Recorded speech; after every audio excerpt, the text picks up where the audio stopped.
ఇక నుంచి మసీదుల్లోకి మహిళలు వెళ్ళొచ్చు. ముస్లిం మహిళలు వెళ్ళి పురుషుల మాదిరిగానే ప్రార్థనలు చేసుకోవచ్చు. ఇది ఎవరో చెప్పింది కాదు, అఖిల భారత ముస్లిం బోర్డే చెప్పింది.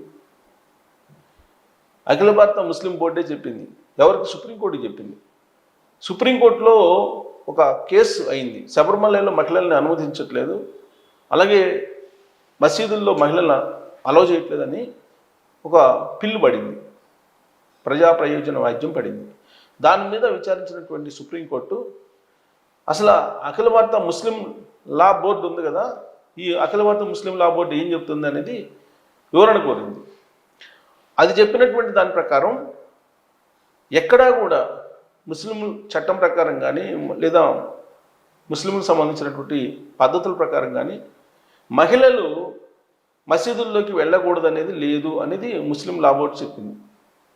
అంటే సుప్రీంకోర్టు ఏమంటుంది, సో వాళ్ళ పద్ధతులు వాళ్ళ ఆనవాయితీల్లో లేదు కాబట్టి ముస్లిం మహిళలు మసీదుల్లోకి వెళ్ళొచ్చు అని చెప్పి చెప్పింది. అలాగే శబరిమలకి అయ్యప్ప స్వామి దగ్గరికి మహిళలు వెళ్ళకూడదు, మహిళా ప్రవేశం నిషేధం అని చెప్పి చెప్పారు. దాన్ని కూడా ఎంకరేజ్ చేస్తూ చెప్పారు. మహిళల్ని ఎందుకు దూరంగా పెడుతున్నారు అనేది సుప్రీంకోర్టు కూడా